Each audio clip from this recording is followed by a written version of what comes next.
ఈరోజు మనం sweet shop స్టైల్లో చేసుకున్న మైసూర్ పాక్ని ఇంట్లోనే ఈజీగా ఎలా చేసుకోవాలో చూద్దామా. దీనికి కావాల్సిన ఇంగ్రీడియంట్స్: 1 కప్పు శనగపిండి, 2 కప్పుల చక్కెర, 2 కప్పుల నెయ్యి.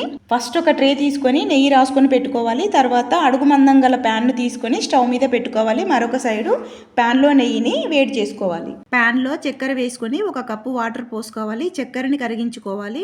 ఇందులో 1 స్పూన్ ఇలాచీ పౌడర్, కొంచెం ఎల్లో ఫుడ్ కలర్ వేసుకొని తీగపాకం వచ్చేంత వరకు కలుపుకోవాలి. ఇప్పుడు శనగపిండిని ప్యాన్లో వేసుకుంటూ ఉండలు లేకుండా కలుపుకోవాలి.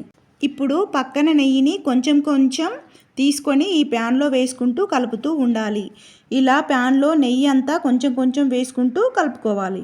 నెయ్యిని అంతా పీల్చుకొని ప్యాన్ నుండి లైట్గా సపరేట్ అవుతుంది. ఇలా వస్తే మైసూర్ పాకం రెడీ అయినట్టు.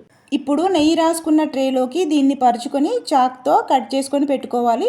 2 గంటల తర్వాత చల్లారాక ఈ ట్రేని ఒక క్లాత్ పైన రివర్స్లో పెట్టుకొని కట్ చేసుకున్న పీసెస్ని ఒక్కొక్కటిని ఒక ప్లేట్లో పెట్టుకోవాలి.